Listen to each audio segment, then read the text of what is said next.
everybody, welcome back. Am I the a-hole for getting more expensive gifts for my friend than I do for my girlfriend?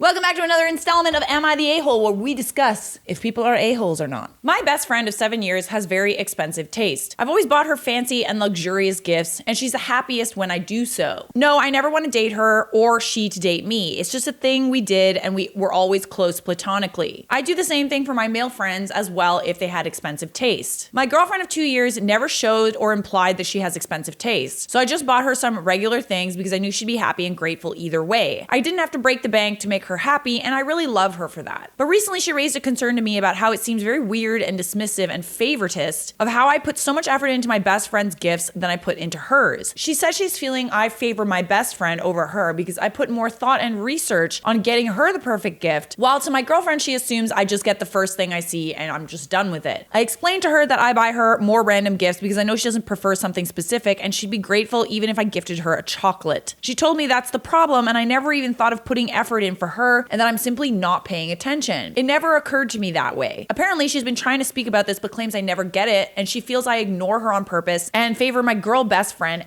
over her. Am I the a-hole?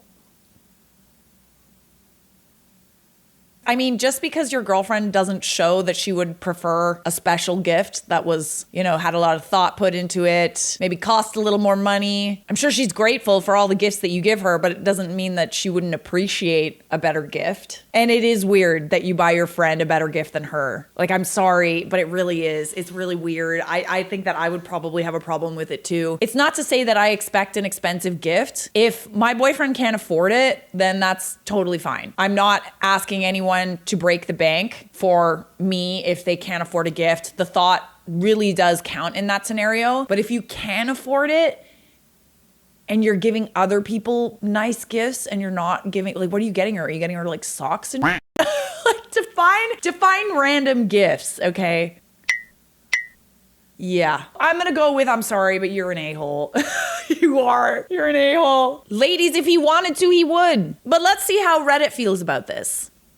So because your friend is a superficial person that only likes expensive things, you reward her by taking a lot of time and care into thinking about what gift to give her and spend a lot of resources. And because your girlfriend appreciates more the thought behind the present and is not so worried about the price, you punish her by not thinking much about what you give to her and also get her something cheap because you like that she doesn't make you break the bank. I hope the way I express this makes it clear to you how she feels about the situation. You don't have to spend gazillions on the presents for your girlfriend, but you do need to be thoughtful because she is a nice person that actually cares about the thought behind the present more than the present. You're the a-hole. I was in a relationship with someone like OP, and yep, it sucks and really shows who he prioritizes and cares about. For our 1 year, I spent a week on a handmade illustrated book filled with stories he told me from his childhood. He got me nothing because I probably wouldn't like it, but always made sure no matter where we went that he picked up his girl best friend a knick-knack or gift to let her know he was thinking about her. I was heartbroken and even more hurt by him not even trying. I hope this girl finds someone who prioritizes her and doesn't treat her as secondary. OP is 100% the a-hole. See, the thing is like when people tell you, oh, you probably won't like it. Oh, I don't know what you like, blah, blah, blah. Like it's honestly the case with a lot of people that are close to you. Family tends to not know what you like. Boyfriends, girlfriends tend to not know what you like.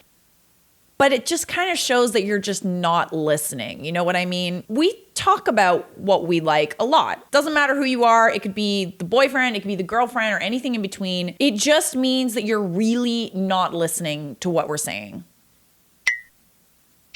Or you just don't care. All right. It is decided. You are the a-hole.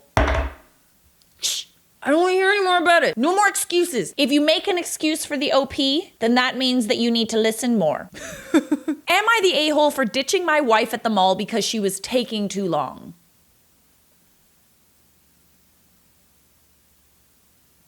Go on. I'm a 34-year-old man and my wife is 29. We've been married for 5 years. Since we started dating, she's always taken her sweet time doing everything. Getting dressed, doing her makeup, eating, whatever it is, she takes forever. Ugh, I know the feeling. And then they always say something like, better late than ugly. And you're like, we have been waiting an hour for you. And you still ugly. I'm just kidding. I'm generally a patient person, but I get extremely anxious when I'm late for something, same here, with a scheduled starting time. Alone, I've never been late for anything. With her in tow, I'm late for everything. The most frustrating thing is that she seemingly has no ability to comprehend that she's making people wait. If I even suggest that she moves a little faster, she gets really defensive. A few years ago, one of her best friends dumped her because she was tired of her chronic lateness. Wow, that's kind of extreme, but you know what? I'm not mad about it. Last night, we went to see a movie. Getting to the mall before the movie started was a battle itself, but miraculously, with the prospect of doing some shopping before it, she was able to gather her necessary belongings and get there with time to spare. She started shopping while I more or less followed her until it was about time to go to the theater. When I told her this, she was talking to a sales clerk about the clothes that she wanted to buy, and she told me to hang on for a second. As usual, hang on meant I have absolutely no concern about your needs because I'm doing my own thing right now, and anything other than what I want to do is out of the question. I waited around for a couple more minutes until she started taking jeans off the shelves to try on new combinations. The preview had already started. I told her again and she said we can just skip the previews. At this point, I just walked away, which she naturally didn't notice. I turned off my phone and enjoyed the movie myself. As a side note, I missed a few minutes of it waiting for her, standing in line and making my way to the theater. On my way to the theater, I saw her on a bench in the lobby beside herself because I ditched her. I honestly didn't feel bad at all, and I told her that I'd do it again. This made her more upset, and finally we had an awkward drive home. Apparently, she was actually looking forward to the movie too. Was I the a-hole in this situation? I felt it was supposed to be tough love, but she seemed really hurt. As someone who also cannot understand people who are chronically late, to me, it just seems like people just don't care about other people's time. The other day, I was like, on my bed, chilling. I was like, okay, I'm gonna film a TikTok. And I sat there, filmed a TikTok for half an hour, and I was still not late because I was fully aware of what time I was supposed to be there, how long it would take to get there, etc., etc. So the fact that people are chronically late just means that they do not care about wasting other people's time. They're not trying to be on time at all. You get my drift? I'm gonna go with not the a-hole. I think people that are chronically late get used to being super late and not being called out for it. Not the a-hole. This is what you have to do moving forward. Tell her that you're leaving in 15 minutes and follow through. One morning, then go. Stop discussing and explaining, start showing. Though in the future, send a text and say, I'm at the movie and I'm sitting center right, turn phone off now. Okay, I agree with this. I think that turning the phone off was sucky. Not gonna lie. It's not the worst thing you could have done. I understand that you were annoyed. So maybe just let her know next time and just if you want to be late for something, then you can go ahead. But you're not going to make me late for something. This is exactly what my parents did with my older sister when I was little and she got old enough to drive. The family's leaving at 6. We'd love it if you could make it. People who are constantly late like this have zero respect for anyone else. Edit, not the a-hole. And sometimes this is just how you have to manage to be on time to things living with a chronically late person. Not the a-hole. This seems like an ongoing problem. I love the way you handled it. I did the same thing with an ex, but we are no longer together because his time was more precious than mine. That's the thing, right? It's like, I'm sorry, do you not care about other people's time? Is your time the only thing that matters? I will never excuse people that are late, especially people who are constantly late. He would take an hour and a half to get ready. I would still be waiting for him, and I just didn't want to end up waiting for someone who doesn't care about my time and only about themselves. The funny thing is he only lived 10 minutes from me. You didn't get mad, you left. You told her what you were doing, and she decided to keep shopping. As someone who is never late and cannot understand why people are late, you're not the a-hole.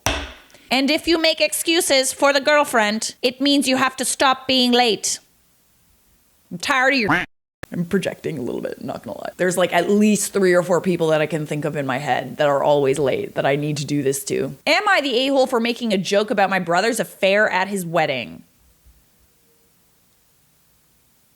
I already hate it. Oh, I hate it. Ugh. When I was in elementary school, I was the type of kid who got disrupts class often on their report card, so I never focused much on school. My district had this system where they would pair high schoolers with younger kids to help them with school, etc. And my mom made me do that after I kept getting in trouble. So my tutor was a freshman, Abby, and she would come to our house after school to help me with my homework or something. I barely remember. My brother John was the same age as Abby, so they would talk to each other and end up dating. She stopped tutoring me officially after a month, but she was at our house a lot. I also talked to Abby a lot and we were close. Fast forward 10 years, Abby and John got married and had a kid together. 5 years later, John tells me that he's getting a divorce because he's met someone new. It sucked because I liked John and Abby together a lot, but whatever. He tells me he had an affair with his new girlfriend. Also sucks, and I told him he shouldn't have hurt Abby like that, but whatever. I also asked Abby how she was doing, and she wasn't doing well, but she told me she didn't want her to be the reason I have a bad relationship to my brother. However, 2 months before the wedding, Abby calls me and tells me that my brother's girlfriend has been harassing her nonstop. She showed me the text, and his girlfriend was saying some pretty disturbing things about how she's so much better than Abby, taunting Abby for having to share custody of her kid now, just making fun of her and bullying her. I told my brother about this, and he said he would ask his girlfriend about it. A month later, I asked him if he ever brought it up, and he said he did, but saw nothing wrong with the text, which pissed me off. I confirmed he saw the text that I saw. Abby apologized for involving me in the whole thing in the first place and encouraged me to still go to the wedding, where my brother asked me to make a speech. The speech went well until I made a joke. The gist of the joke was me turning to his new wife and telling her that if she's learned anything from this, she should know that my brother will never let his wife stop him from finding the love of his life.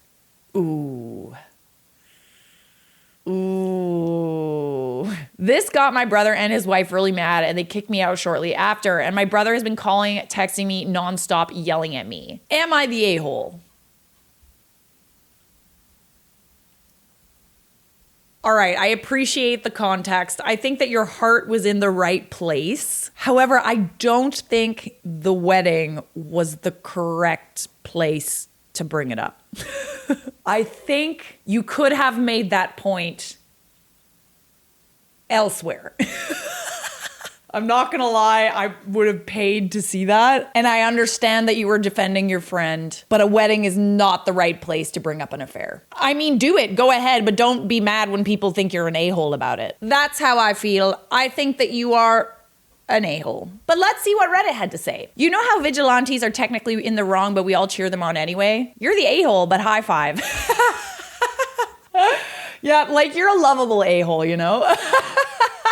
I read the title and thought, really? You're not sure? And then laughed at the joke, so maybe we're all a-holes? Maybe a little bit. I think that's possible, yeah. I think there's a line between a-hole and disturber. They are closely related, but I think they are both their own distinct subspecies. My personal theory is that after a normal individual's many interactions with an a-hole, there is some sort of DNA mutation which changes the regular individual into a disturber. Yeah, it was a really great joke and all, but he didn't think this through. He shot himself in the foot. He set a bar high and now has to find a way to top that before his brother's next wedding. All right.